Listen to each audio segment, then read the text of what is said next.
अज्ञानी हूँ मैं भगवान,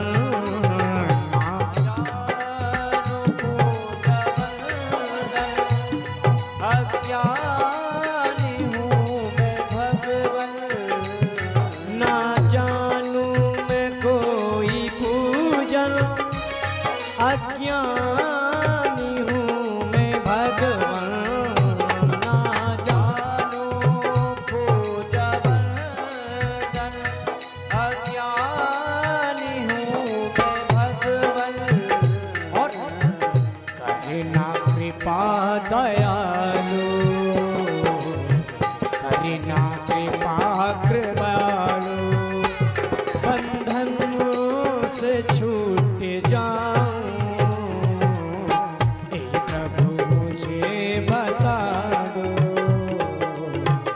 हे प्रभु मुझे बता दो। जय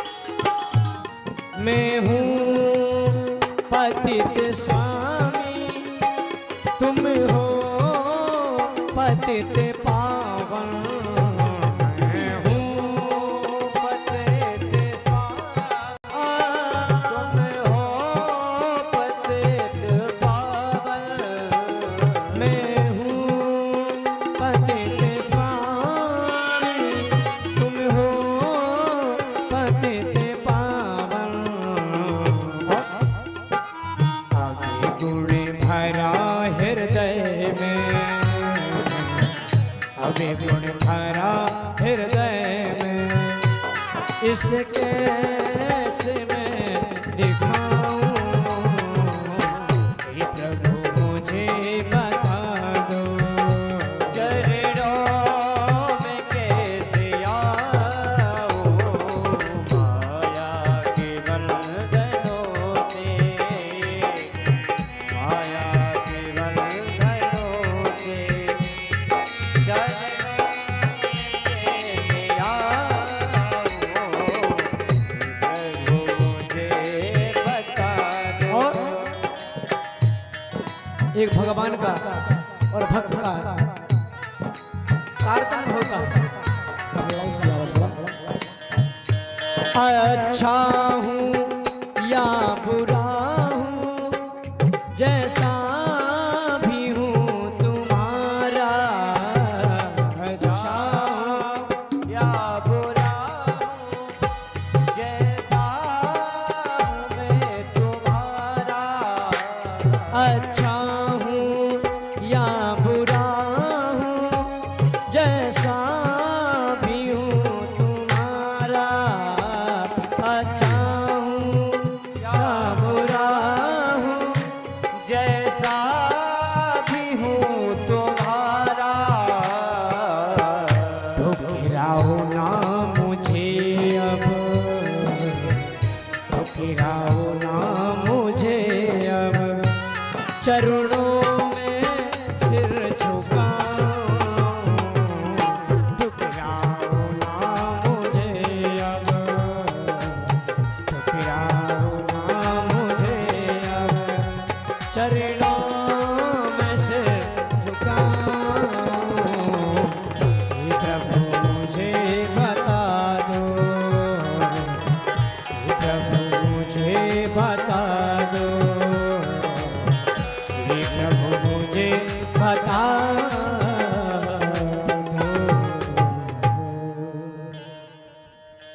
हे प्रभु मुझे बता दो, चरणों में कैसे आऊं माया के बंधनों से, माया के बंधनों से छुटकार कैसे पाऊं। श्री श्रीमद् देवी भागवत महापुराण की जय।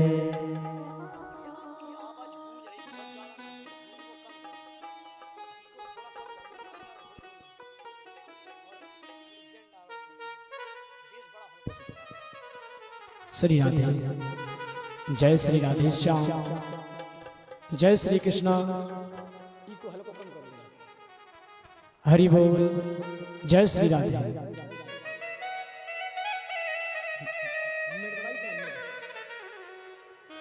जय श्री राधे श्याम, जय श्री कृष्णा। हरि बोल। कल आप सभी भक्तों ने कथा के माध्यम से श्रवण किया था। हमारे वेद व्यास जी महाराज कथा श्रवण करा रहे हैं। किसको? परीक्षित नंदन जय और विजय को। कह रहे हैं कि इस संसार में केवल एक ही तत्व है, ब्रह्म तत्व। एको ब्रह्म द्वितीयो नास्ति। ब्रह्म एक होता है, दो चार नहीं। और जो ब्रह्म है, उसी ब्रह्म की जो दिव्य ज्योति है, वही शक्ति है, वही पराशक्ति, परम शक्ति है।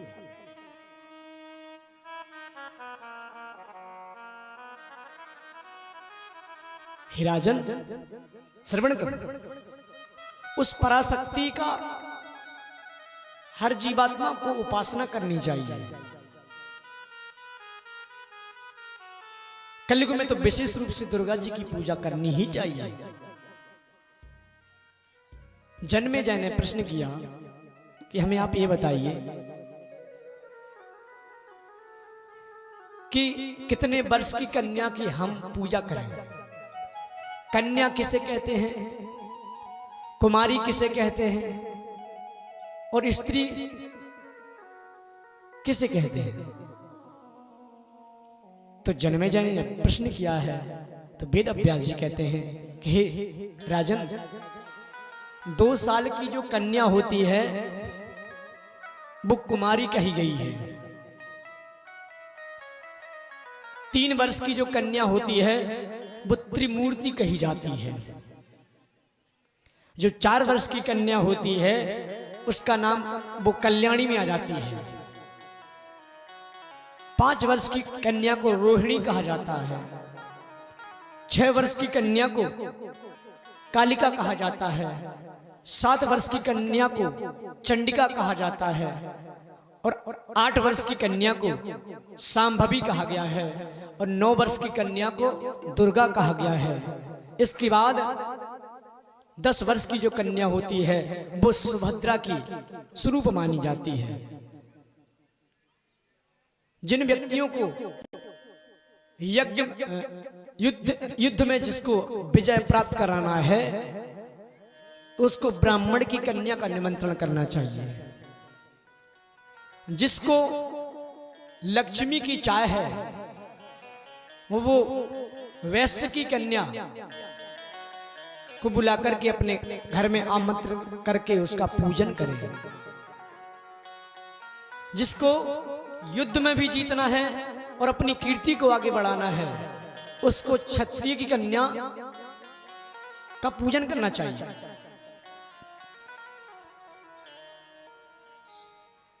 जिसको सुंदर सेवा भाव की यदि आवश्यकता हो, भगवत भक्ति से जुड़ना है, उसको शूद्र की कन्या से, शूद्र की कन्या का पूजन करना चाहिए।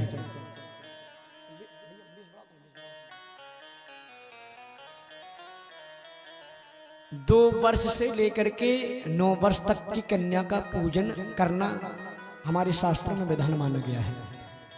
इसके बाद 12 वर्ष की जब हो जाती है तो वो फिर कन्या नहीं, वो स्त्री में परिणत हो जाती है। श्रीमद् देवी भागवत में लिखा है। वेद व्यास जी महाराज हमारे परीक्षित नंदन जन्मेजय को बता रहे हैं। इसके बाद कहते हैं कि हे राजन, अब हम तुमको पूर्व की कथा सुनाना चाहते हैं जिसमें लोग शंकाएं करते हैं। एक बार लक्ष्मी जी ने घोड़ी का रूप बनाया। एक बार की बात है, लक्ष्मी जी भगवान विष्णु के पास विराजमान थी क्षीर सागर में। और लक्ष्मी जी के भाई कौन है?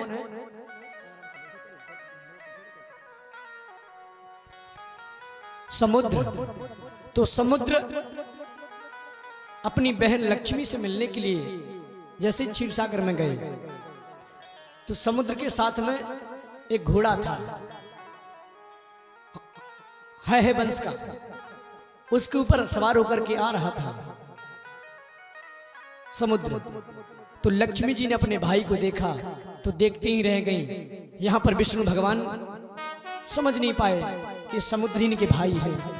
तो कहा, क्यों देवी, तुम अपने पति को छोड़ करके परपति को देख रही हो, उसमें आसक्ति ही हो रही हो, इसलिए जाओ, तुम्हारा मन तुम्हारा चित्त उस घोड़े में लग गया, इसलिए जाओ तुम्हारा सिर घोड़ी का हो जाए। ऐसा श्राप दे दिया। कालांतर में लक्ष्मी जी घोड़ी बनी। और जो भगवान नारायण जिनकी प्रत्यंचा से सिर कट गया था, माया आदि शक्ति के द्वारा त्वष्टा नाम के ब्राह्मण ने सिर लगाया था। किसका? घोड़े का, भगवान विष्णु को। तो एक दूसरे को श्राप लग गया था। उस रूप में आज विष्णु भगवान ने, लक्ष्मी जी ने एक पुत्र उत्पन्न किया, जिस पुत्र का नाम पड़ा सहस्रबाहु अर्जुन। ये है वंशीय क्षत्रिय थे। है वंशीय क्षत्रिय किस नाम से विख्यात हुए? एक बार की बात है, क्षत्रियों ने ब्राह्मणों को अपना सब कुछ दान कर दिया और कहा कि जब हमें आवश्यकता पड़ेगी तो हम आपसे ले सकते हैं। ब्राह्मणों ने कह दिया, ठीक है महाराज। कालांतर में किसी दूसरे देश के राजा ने चढ़ाई करी क्षत्रियों के ऊपर, तो क्षत्रियों का राज छिन गया। तब उनको ध्यान आया कि हमने अपना धरोहर ब्राह्मणों के पास में रखा था, तो ब्राह्मणों से याचना करने लगे क्षत्रिय। ब्राह्मणों ने मना कर दिया, बोले हम नहीं दे सकते, हमारे पास आपका धन नहीं है। तो आज झूठ बोला ब्राह्मणों ने, तो क्षत्रियों ने ब्राह्मणों का संहार करना प्रारंभ कर दिया, स्त्रियों को मारने लगे। ब्राह्मण स्त्रियां मां भगवती की उपासना करने वाली थी, उन भगवती का उन्होंने ध्यान लगाया, कहा कि हे देवी मेरी रक्षा करो। तो आदि शक्ति सनातनी मैया ने कहा कि देवी, तुम्हारे गर्भ में जो बालक होगा वो क्षत्रियों का संहार करेगा। तो जो वो पुत्र थे वो कोई और नहीं, वो हमारे भक्त और प्रभु श्री हरि के अंशावतार परशुराम जी उत्पन्न हुए, जो आगे चल के 21 बार संहार किया। अनेक अनेक कथाएं आती हैं। एक बार की बात है, वेद व्यास जी कहते हैं भगवान नारायण का और भक्त प्रहलाद का एक बार बहुत घमासान युद्ध हुआ। एक बार की बात है, पुलोमा पुत्र भृगु, पुलोमा पति भृगु महाराज के पुत्र थे, जिनका नाम था चमन ऋषि। एक बार जी जलाशय में स्नान कर रहे थे, तो जैसे ही डुबकी लगाई तो सर्पों ने इनको पकड़ लिया और नागलोक, जिसको वर्तमान में कहते हैं अमेरिका, वहां ले गए। चमन ऋषि ने देखा कि मैं कहां गया, और वहीं पर यमपुरी है पास में। तो यमपुरी में जैसे ही गए तो वहां पर भक्त प्रहलाद विराजमान थे, राजा बने हुए थे। भक्त प्रहलाद ने कहा, हे महाराज आप कौन हैं? आप क्या भगवान विष्णु के कोई दूत जान पड़ते हैं क्या? चमर ऋषि बोले, मैं किसी का दूत नहीं हूँ, मैं तो एक जलाशय में स्नान कर रहा था, लेकिन किसी सर्प ने मुझे पकड़ के अंदर ले गया, मुझे पता ही नहीं पड़ा कि कहाँ आ गया हूँ मैं। आज भक्त प्रहलाद ने कहा कि आप यदि पृथ्वी से आए हैं तो हमको ये बताइए कि इस पृथ्वी पर सबसे अच्छे तीर्थ कौन कौन से हैं जहां मुक्ति हो जाती है। हमारे चमन ऋषि कहते हैं कि अनेक अनेक हमारे भारत भूमि में तीर्थ हैं, जैसे कि गंगा, गया, काशी, पुष्कर, प्रयागराज, इंद्रप्रस्थ, मथुरा, अयोध्या, बद्रिकाश्रम इत्यादि तीर्थों का जब नाम गिनाया, नैमिषारण्य का भी नाम गिनाया और कहा कि नैमिषारण्य में तो नित्य प्रति सत्संग चलता रहता, भगवान की कथाएं होती रहती हैं। भक्त प्रहलाद ने कहा, मुझे आप एक काम करिए, मुझे पृथ्वी ले चलिए, मैं उस तीर्थों में घूमना चाहता हूँ। चमन ऋषि के साथ आज भक्त प्रहलाद चले हैं, तो हमारे इस भारत भूमि में आए हैं और जब देखा जहां पर भगवान नर और नारायण तपस्या कर रहे थे, तो नर और नारायण को जैसे ही देखा तो एक अद्भुत दृश्य के दर्शन किए। जहां नर और नारायण तपस्या कर रहे थे, उन्हीं के बगल में धनुष बाण रखा हुआ था। भक्त प्रहलाद ने विचार किया, एक कैसे तपस्वी हैं। तपस्वी जो होते हैं, संत होते हैं, जो ब्राह्मण होते हैं, वो अपने साथ में कभी शास्त्र नहीं रखते।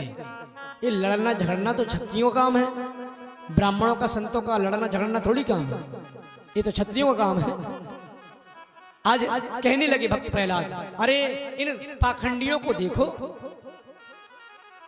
जटा जूट रखाए हुए हैं, तपस्या में लीन हैं और साथ में शस्त्र रखते हैं। नारायण ने कहा, अरे महात्मा, तुम कोई भी हो, यहां से तुम जहां जाना चाहते हो वहां जाओ, मेरे इस कार्य में विघ्न मत फैलाओ, नहीं तो तुम हमसे युद्ध करो। इस प्रकार का कथन कहने पर भक्त प्रहलाद से नर और नारायण का युद्ध हुआ। वो 5000 वर्ष तक युद्ध चलता रहा। जब भक्त प्रहलाद ना जीत सके, तब विष्णु भगवान ने आकाशवाणी में कहा कि हे भक्त प्रहलाद, ये मेरे ही अंश स्वरूप हैं, इनका नाम नर और नारायण है, तुम इनसे नहीं जीत सकते। तो आज भक्त प्रहलाद ने नर और नारायण को प्रणाम किया है और अपने पुनः नागलोक के लिए प्रस्थान करते हैं। बोलो भक्त वत्सल भगवान की।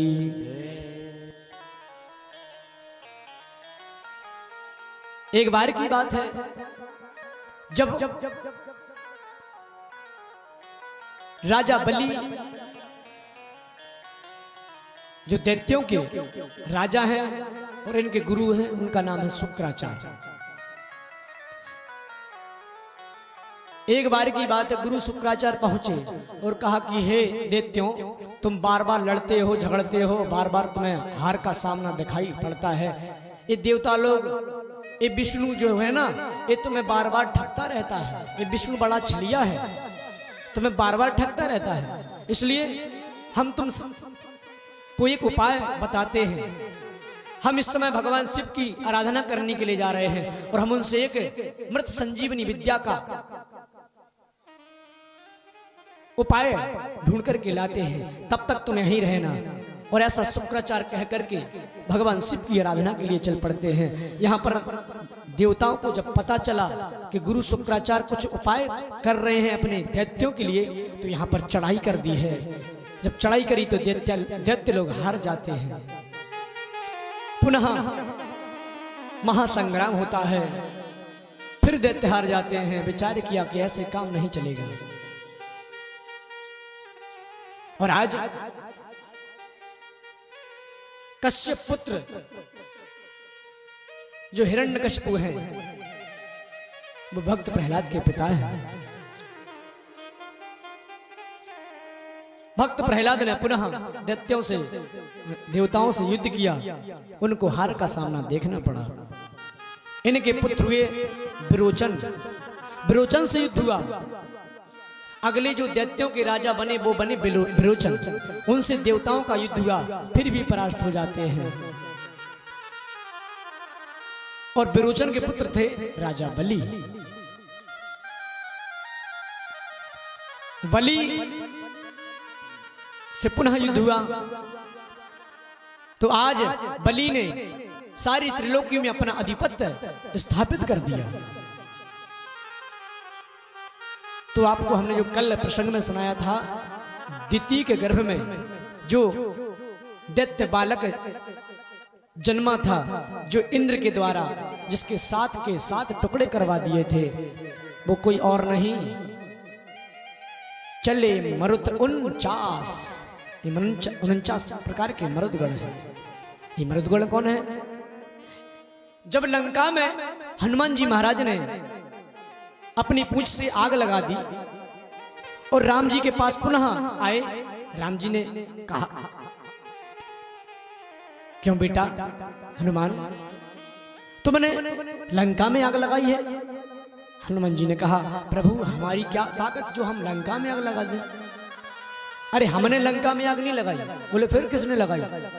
बोले हमें तो ऐसा सुनने को मिला कि तुमने अपनी पूंछ से पूरी लंका जला दी।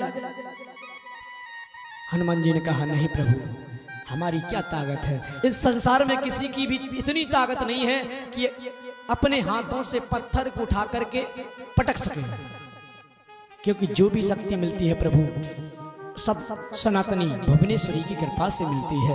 आपके आशीर्वाद से जो भी कार्य करता है व्यक्ति, आपकी कृपा से, आपकी दया से होता है। क्योंकि जा पर कृपा राम की होई, ता पर कृपा करें सब कोई।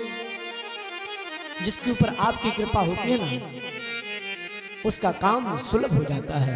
बोले आग हमने नहीं लगाई। बोले फिर? बोले याद करो, तुमने सीता मैया से क्या कहा था कि तुम पावक मऊ करहु निवासा और जो लगी करहु निशाचर नासा। और रावण क्या कह रहा है यहां पर लंका कांड में? पावक देहु लगाई, पावक देहु लगाई। ये नहीं कहा कि अग्नि देहु लगाई, ये नहीं कहा कि गर्मी देहु लगाई, पावक देहु लगाई। और पावक में किसका वास है? हमारी सीता मैया का।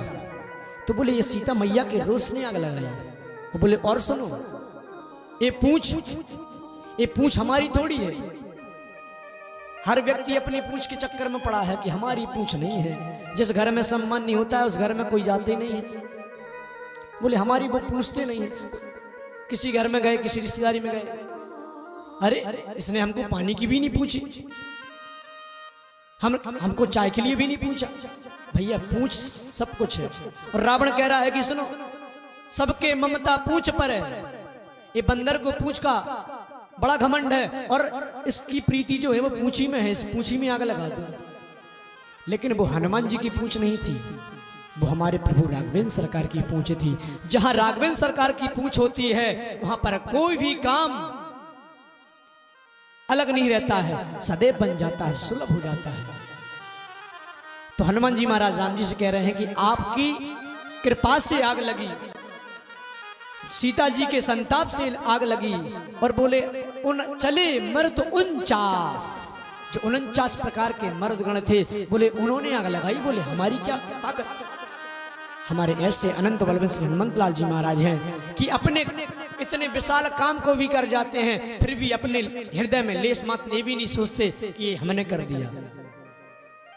और आजकल के इस युग में लोग थोड़ा सा भी क्या, हम किसी का क्या कर देते हैं तो कहते हैं अच्छा हमने तुम्हारे लिए कितना कर दिया, तुम एहसान नहीं मानते हो। लेकिन उस प्रभु को देखिए जिन्होंने उन हनुमान जी की उस चरित्र को देखिए जिन्होंने सीता जी से राम जी को मिलवा दिया।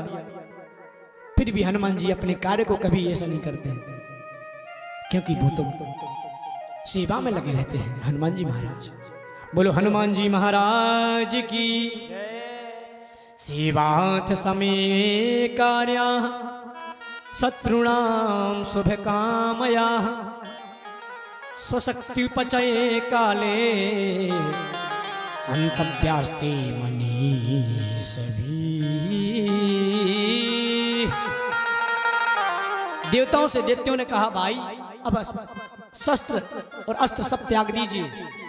देखो हम और तुम एक ही पिता के बालक हैं, कश्यप के तुम हो, कश्यप के हम हैं। बस अंतर इतना है कि तुम्हारी माता का नाम अदिति है और हमारी माता का नाम दिति है।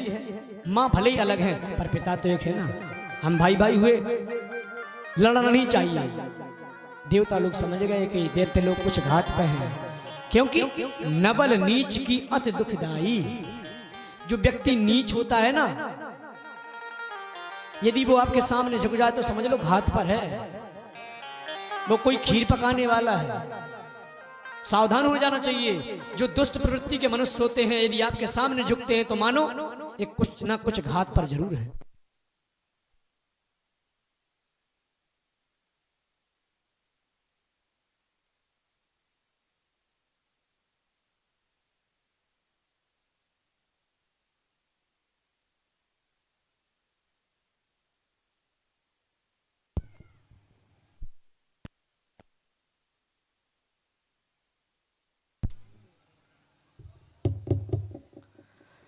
बोले चंद्र घंटा मैया की, बोले हनुमान जी महाराज की। पूर्ण वर्ष सहस्त्रम तो कर्णधूमय बाघरा यदि पश्यापि चंद्रम ते मंत्रा नापाप्य शेष्यति। महाराज युद्ध हुआ, कई हजार वर्ष तक युद्ध चलता रहा। आज जब दैत्यों ने विचार किया कि मेरे गुरु नहीं हैं, गुरु जी कहाँ गए हैं? बोले शुक्राचार्य कहाँ गए? बोले भगवान शिव की आराधना करने के लिए। बंधुओं कथा सुनना ध्यान से, आपको बहुत अच्छी लगेगी ये कथा। देवी यहाँ पर शुक्राचार्य नहीं है, और शुक्र के पिता कौन है? भृगु महाराज। भृगु महाराज की पत्नी का नाम है क्या? पुलोमा। आज यहां पर स्वयं विष्णु दैत्यों से लड़ने के लिए आए। तो आज सारे दैत्य गुरु माता के पास पहुंचे, कहा मैया हे गुरु मां मेरी रक्षा करो, ये देवता लोग मुझे मार रहे हैं। तो आज गुरु माता ने योग माया से एक कृत्या प्रकट की, कहा कि जाओ सारे देवताओं को खा जाओ। आज विष्णु भगवान ने जब माया रूपी कृत्या को देखा तो अपने सुदर्शन चक्र से उसका गला काट दिया। आगे चल के जैसे ही शुक्राचार्य के आश्रम पर विष्णु भगवान पहुंचे हैं, चढ़ाई कर रहे हैं देवताओं के साथ में,